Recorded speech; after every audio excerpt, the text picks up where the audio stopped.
Hi, this is Michael Wood, Chief Fitness Officer at Koko FitClub, and today I'd like to take a few minutes and just go over a couple of Koko nutrition tips for you. We know it's important each week to focus on getting the right amount of strength and cardio sessions in at the Koko FitClub, and right now it's suggesting that you're doing about 3 cardio and 3 strength sessions each week, and that is fantastic. You're going to see increases in strength that way. You're going to see some body compositional changes, losing body fat, gaining muscle, but to even have a more significant impact, the key to this is kind of wrapping around the nutritional component. So think of it, and I do this myself, as almost like a 3-pronged approach. To really get the most bang for your buck, you're really focusing on the 3 strength and 3 cardio, but you're also thinking about really that nutritional piece to kind of put you over the edge and really help you bridge that gap to success. And the 8 steps that I like to focus on, and hopefully now that you're going to implement this into your lifestyle, and again, that is an important word, lifestyle. This is not to be done for a week or a month. This is to really kind of drive it home and make it part of your lifestyle. And you want to think of this as like brushing your teeth in the morning. Follow these 8 easy steps and you're going to see really nice changes with the way you look and feel. Let's talk about the first one. It's a simple one: water. Really simple. What I like you to do is before you have any coffee in the morning, before you eat your breakfast, I want you to have a big glass of water. If you really want to have the impact, try drinking at least 16 ounces of water, and that's 1 big glass of water. Put the glass on your countertop as you're making the kids' lunches throughout the morning or getting yourself ready for work. You're kind of sipping on that, and then you can have your coffee or your breakfast after. But 16 ounces, the research shows that you're going to speed up your metabolism. You're going to rev that metabolism up by as much as 29% by simply drinking a glass of water. I say, why would you not do it? And I have everybody in my house doing it, and this really kind of gets the body hydrated in the morning after sleeping 8 to 9 hours. Your body is going to wake up in a fasting state. You haven't had anything in your system since dinner the night before. So it's imperative that you have a big glass of water, hydrate your body well, and get off on the right foot. The second step, I like you to focus on breakfast. And when I say I don't want you skipping breakfast, I mean never. It's probably the worst thing that you can do. Research shows that people that skip breakfast are more inclined to be obese as they age. Obviously, we know all the little things where you're not gonna have the energy throughout the day. Why? Because again, you slept for 8 to 9 hours.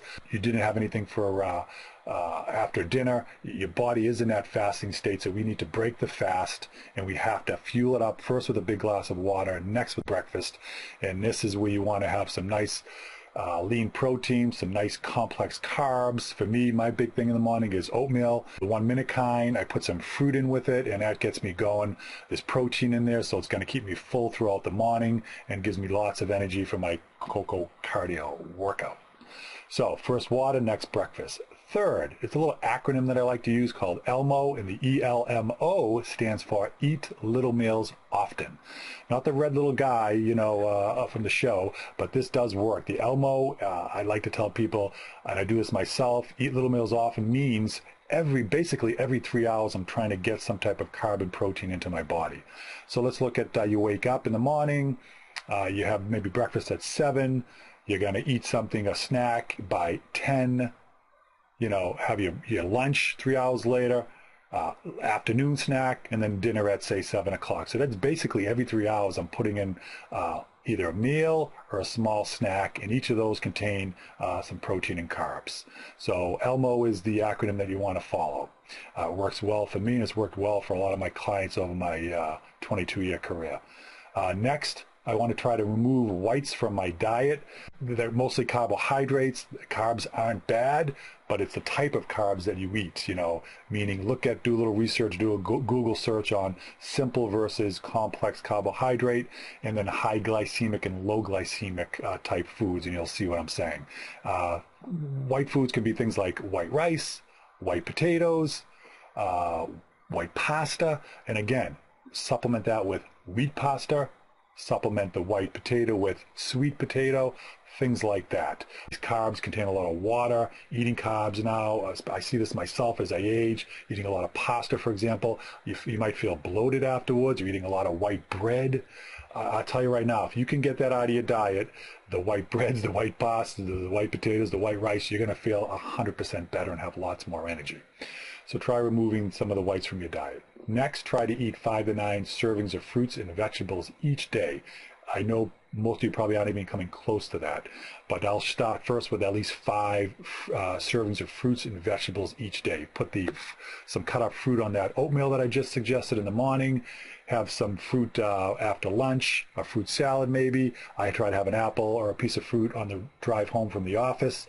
I put a lot of raw vegetables in my salad at lunch, especially broccoli, throw some blueberries on there. These are superfoods, and they're going to really help. They're high in antioxidants, and they're going to give you tons of energy. So 5 to 9 servings of fruits each day. Next, try to eat some protein with each meal and snack. It takes a lot of calories for your body to break down protein. Eating protein with every meal and snack is going to give you that satiety feeling and make you feel full longer. By eating just carbs all throughout the day, you have a little energy quick, and then your blood sugar levels are going to spike, and then you're going to come down off that and be tired. So we want to prevent the fatigue factor. So by putting a little complex carb with the nice protein, you're going to prevent that fatigue factor. Okay? Next, just try to throughout the day think about portion control and food labels. Really simple. We have a tendency in this country to eat way too much. We're supersizing everything from drinks to amounts of food, and we don't need that much food. So simply cut down portion size, cut down the drink, try to replace the sodas and things like that, these big supersized portions, especially with all the fast food that's out there. Try just having water with that and cutting down your portion size, and that will significantly cut down the caloric intake throughout the day.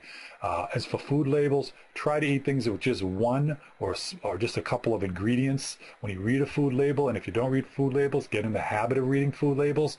Try to eat just one ingredient whenever possible. Chicken, fish, one ingredient, works great.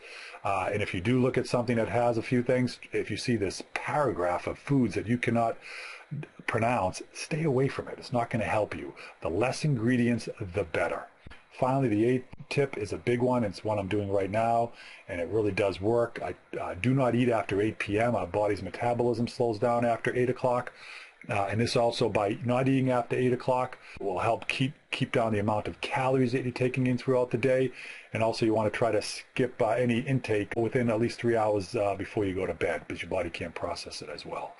So the 5 to 6 meals throughout the day, and after that last meal, dinner, you're not consuming anything, and it really does work. Not eating after 8 p.m. And a good tip that I use to try to prevent this, which really works well, you might have seen this in some of the Koko messaging, is to try after dinner to try flossing your teeth, brushing your teeth, and then rinsing with mouthwash.